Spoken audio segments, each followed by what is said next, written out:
Climate change is the major threat we face during the 21st century. Unless we take drastic action, it will disrupt food production and cause drought and starvation.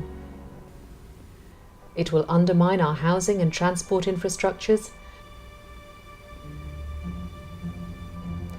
It will force large-scale migration and provoke warfare and civil unrest. It will devastate the ecosystems and habitats for many of the species with which we share this planet, and it will leave an impoverished legacy for our descendants. Nevertheless, it may be possible to mitigate these effects and move to a low-carbon economy.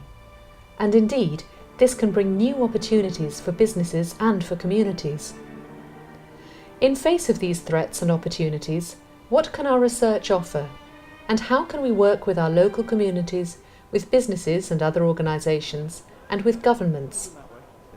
This will be a major focus for the new Institute for Policy Research, drawing on contributions from all parts of the university.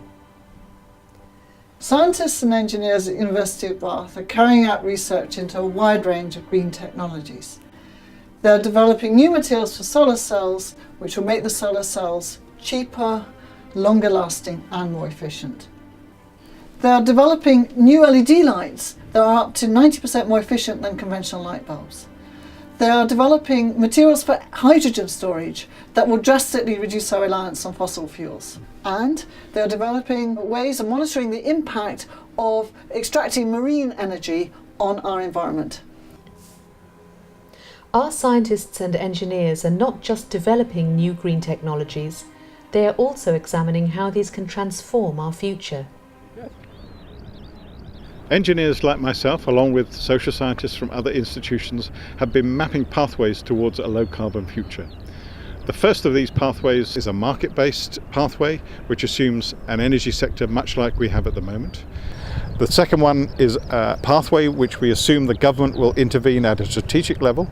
And finally, we have a pathway which presumes that local communities will develop energy technologies in the home to meet their own needs.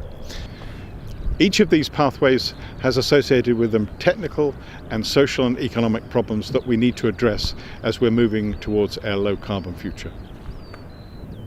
These social, economic and political problems will be central to the work of the new Institute for Policy Research. 5 of our policy researchers explain what they are doing.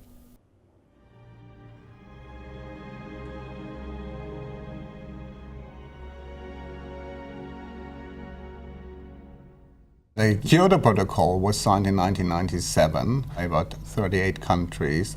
It already expired in 2012, and what we need now is a much more comprehensive treaty and a follow-up treaty. There are international efforts to negotiate a new treaty, but they have all failed. What is really needed is that at least the biggest polluters are part of this new treaty. The problem is free riding, as we call it. The incentive to do nothing is simply too strong. My research uses economics and game theory to look at these incentive structures and to suggest possibilities to mitigate free riding. The first finding is that we believe that there is no chance that there will be a comprehensive and global treaty. Our interests are served much better if we allow for regional agreements so that countries can join according to their stage of development. Secondly, a treaty needs effective compliance procedures, and in particular they have to be credible. What we propose is that industrialized countries pay into a climate change fund, receive interest, but only as long as they comply.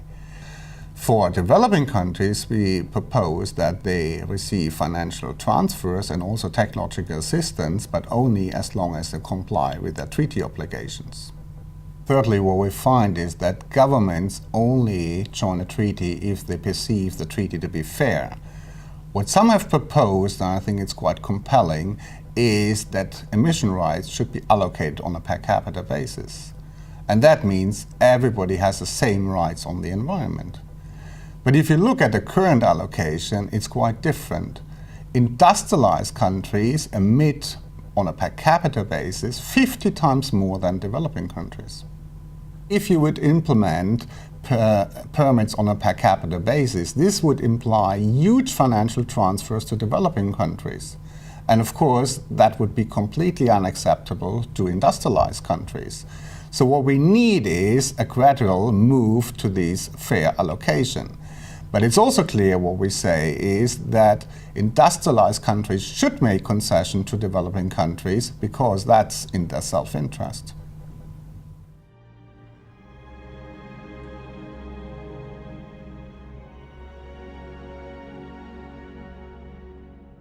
I believe that companies have an important role to play in the mitigation of climate change, and in my research I examine how the companies are responding to carbon markets. What I've found is that a lot of the time companies aren't responding and reducing their CO2 emissions in the way that regulators were hoping, and this can be for a number of reasons. Firstly, the low price of carbon within carbon markets means that there's little incentive to change behaviour. Companies have found that it can be as little as 1% of their energy expenditure.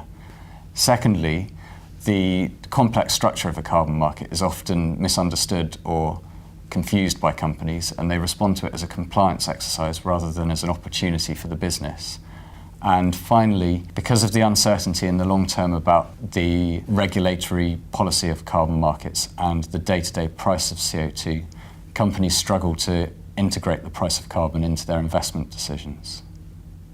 So I think there's a number of steps regulators could take which would increase the impact of carbon markets. The first would be to give at least 30 years of regulatory certainty, because in doing so they'd match the time frame of large capital investments, which are the biggest source of CO2 emissions. And the next 30 years is also really important, given that climate change is irreversible and certain thresholds need to be avoided. Then regulators need to preserve their independence in light of industry lobbying and political pressures. And then finally, carbon markets currently give a price to CO2, but they don't oblige companies to develop a strategy for climate change mitigation. And I suggest that regulators mandate that companies publish their climate change mitigation strategy and that they report their performance on an annual basis.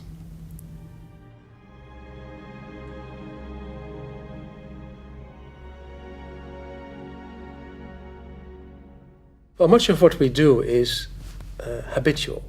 It means we do things automatically. We have strong habits, and habits are difficult to change. Now, information campaigns mostly do not change behavior. Habits tend to come with tunnel vision. We do not look for information. We do not see information. That's what our research shows. We are looking at moments or periods in people's life where they undergo natural changes. So life course changes such as moving house, changing jobs, starting a family, retirement. Those are moments of change, windows of opportunities, we would say, to change behavior. And those are good opportunities for interventions. Governments tend to be afraid of taking unpopular measures.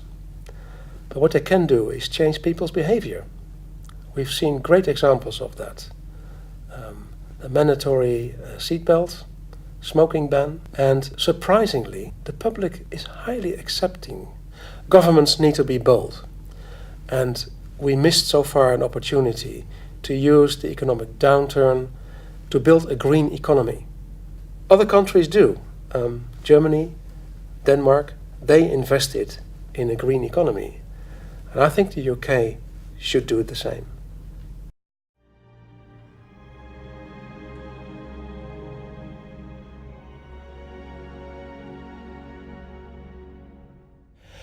Political leaders are taking environmental issues and climate issues very seriously now, and I think there is a lot of evidence. The question is, what pathways or what strategies can successfully be employed in order to follow up this commitment? There has for a long time been a belief that sustainability can only be achieved in a democratic way, because sustainability or a transition to sustainability requires the cooperation of the people, in a sense a buy-in of the people and so on. More recently, there have, of course, been questions whether there will ever be democratic majorities for significant change towards sustainability. But there is a very new and a very sensitive issue now about the question to what extent we actually need change to be imposed in a top-down manner, and to what extent change must come and must be supported in a bottom-up manner. And that is a very sensitive issue about the reinterpretation of the limits and of the capabilities of democratic structures.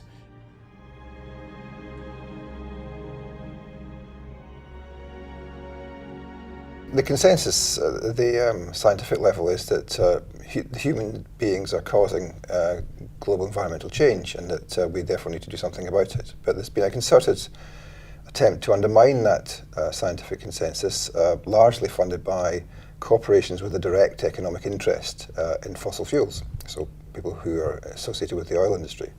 And they've attempted to do that by funding a whole series of organisations, particularly think tanks, who can clutter up the information environment around decision makers and pretend that there's more doubt about the scientific consensus than there is in reality. In the early days of this, about a decade ago, it became apparent that ExxonMobil, the big oil company in the US, was funding a lot of climate denial or climate contrarian think tanks. But only recently it's been revealed that there's been a huge increase in funding of climate contrarians, and that has come almost entirely from a web of funders, which almost all trace back to the Koch brothers in the US, who are US oil entrepreneurs. Well, the climate contrarians have had quite a noticeable impact on public opinion, in particular in two countries, in the US and the UK, which is where they have been most active. I wouldn't want to say that they've had a huge impact on policy, because that wouldn't be true, but I think the key question for them is how they are able to sow doubt into parts of the policy process and to delay or dilute measures to tackle climate change. And in order to properly inform the public, you need to be able to research think tanks and the way in which public policy debate can be shaped by money coming into the process. And I think that's one of the key ways in which social science can help us to understand the way that climate change or other social issues are actually impacting on society. We need green technologies, but we must also consider the social, economic and political dilemmas of addressing climate change. There are questions here for governments and for businesses, but there are also questions for local communities and for the general public. With greenhouse gas emissions continuing to grow, what can we do as individuals and as local communities? And what positive future can we offer our children and grandchildren?